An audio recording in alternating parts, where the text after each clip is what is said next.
अस्सलाम वालेकुम students, I hope so you all are doing well.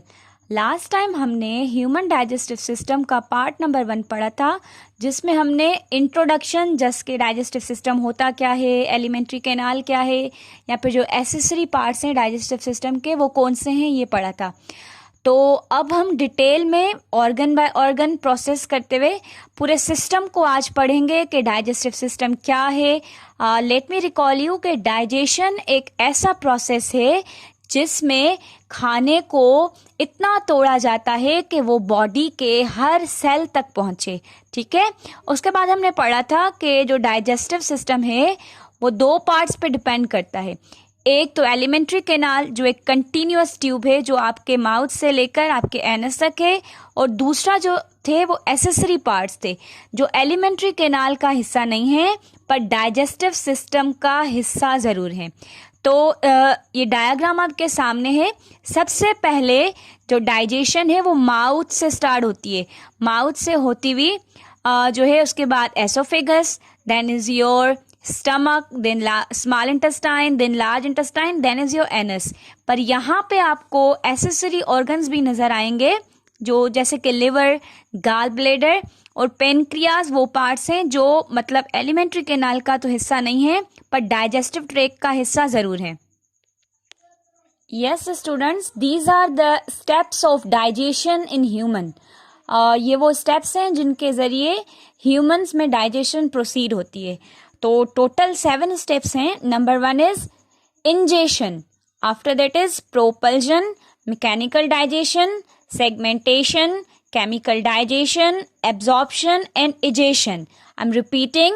Number 1, ingestion. Number 2, propulsion. Number 3, mechanical digestion. Number 4, segmentation. Number 5, chemical digestion. Number 6, absorption. And 7th one is egestion. Yes dear students, अभी जैसे कि हमने steps देखे कि human digestive system अपना जो काम है वो स्टेप्स में परफॉर्म करता है। तो सबसे पहला स्टेप अभी हमने पढ़ा ingestion. Ingestion means intake of food, यानी जो हम खाना खाते हैं माउथ के जरिए खाने को अंदर लेते हैं, that is called as ingestion. कहते हैं कि जो ह्यूमंस हैं उनका mode of nutrition ingestive mode of nutrition है, यानी वो माउथ के जरिए कोई चीज इनटेक करते हैं। After that is propulsion. अच्छा, जैसे ही हम स्टमक में खाना खाते हैं या फिर अपने माउथ में खाने को डाइजेस्ट करते हैं ना, तो आपकी बॉडी में एक पेरिस्टलाइसिस डाउनवर्ड मूवमेंट होती है, यानी खाना कॉन्ट्रैक्ट रिलैक्स होकर डाइजेस्टिव ऑर्गन्स के जरिए नीचे की तरफ डाउनवर्ड के मोशन में पास होता है। अच्छा, कभी कभी ऐसा होता है कि हमें वॉमिटिंग या फिर जो है फूड पॉइजनिंग हो जाती है, तो उसमें क्या होता है एंटी पेरिस्टलाइसिस, यानी खाना वापस उल्टा होके वापस निकल जाता है बॉडी से, मतलब एंटी पेरिस्टलाइसिस डाउनवर्ड के बजाय खाना अपवर्ड चला जाता है। तो प्रोपोल्जन क्या है? एक ऐसी कॉन्ट्रैक्शन एंड रिलैक्सेशन आपके प्राइमरी डाइजेस्टिव ऑर्गन्स में जिसके जरिए खाना नीचे की तरफ डाइवर्ट होता है, कन्वर्ट होता है। After that is mechanical digestion. उस लास्ट टाइम भी वीडियो में हमने पढ़ा था कि मैकेनिकल डाइजेशन मीन्स के ऑर्गन्स के जरिए फिजिकली, यानी जोर देकर अगर आपके ऑर्गन्स खाने को तोड़ने की, स्क्वीज करने की कोशिश करें, that is mechanical digestion. After that is segmentation. अच्छा देखें, मैकेनिकल डाइजेशन हो गई, खाना मतलब नरम हो गया, ल्यूब्रिकेंट फॉर्म में आ गया। तो अगला स्टेप है सेगमेंटेशन। सेगमेंटेशन से मुराद के mixing of food in the intestines. वो खाना जो मैकेनिकल डाइजेस्ट हुआ, मैकेनिकली डाइजेस्ट हो गया, वो अब जब खाना मिक्स हो जाएगा तो उसे सेगमेंटेशन कहेंगे। After that is chemical digestion. Step number 5 is chemical digestion, ingestion, propulsion, mechanical digestion, segmentation. Next step is chemical digestion. Chemical digestion क्या है? खाने को एंजाइम्स के जरिए तोड़ना। ठीक है, अब एंजाइम्स क्या है? एंजाइम्स ऐसे केमिकल सब्सटेंसेस हैं जो खाने को तोड़ते हैं, कभी भी खुद उस मतलब रिएक्शन का हिस्सा नहीं बनते। अगर कोई रिएक्शन नहीं हो रहा, स्पीड अप कराना है तो एंजाइम्स उसको स्पीड अप कराएंगे। कोई रिएक्शन जो है बहुत स्पीड से हो रहा है उसको स्लो डाउन करवा के खुद साइड पे हो जाते हैं, तो ऐसे केमिकल सब्सटेंसेस को एंजाइम्स कहते हैं। आपकी बॉडी में तकरीबन 1000 से ज़्यादा एंजाइम्स मौजूद हैं।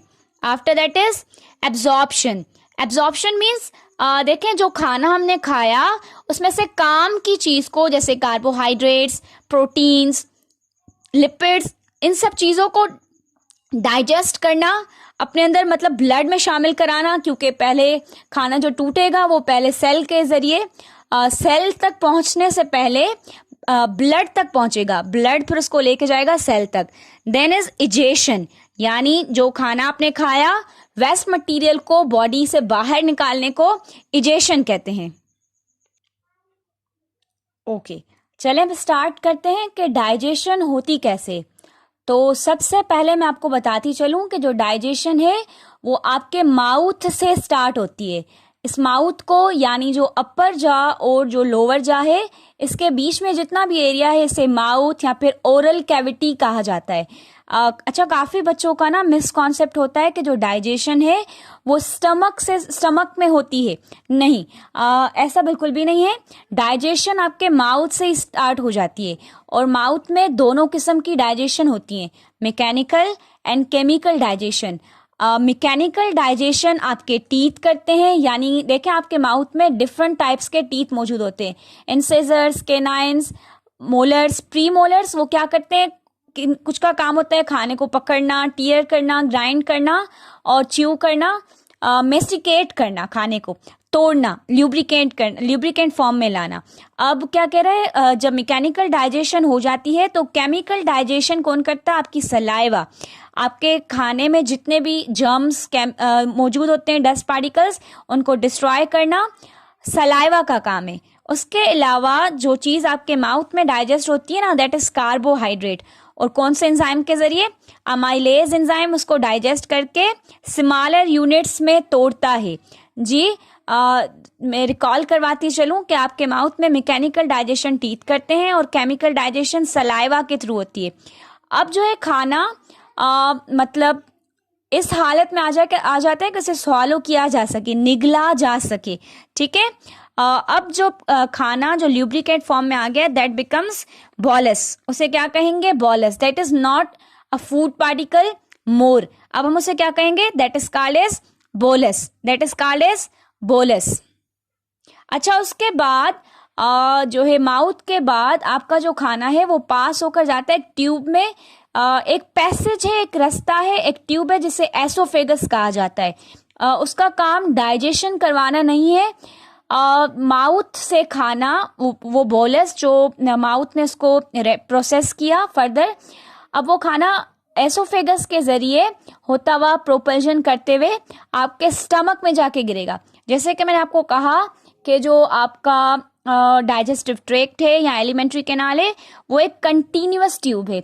आई होप सो कि आपको पहला पार्ट डाइजेशन का माउथ समझ में आ गया होगा कि माउथ दोनों टाइप्स की डाइजेशन करता है, मैकेनिकल, केमिकल, और केमिकल डाइजेशन सलाइवा करता है। अच्छा, मेरा आप लोगों से क्वेश्चन है, क्वेश्चन ये है कि जो ओवरऑल डाइजेशन है, एक मतलब इंजेशन से लेकर, माउथ से लेकर जब खाना सेल तक पहुंचता है तो टोटल कितना टाइम कंज्यूम करता है। अच्छा, आप में से जिसको इस बात का आंसर पता है तो प्लीज़ कमेंट में बता दें, आई बी वेटिंग। अगर वीडियो अच्छी लगी हो तो प्लीज़ लाइक, शेयर, सब्सक्राइब कर दें। Thank you so much.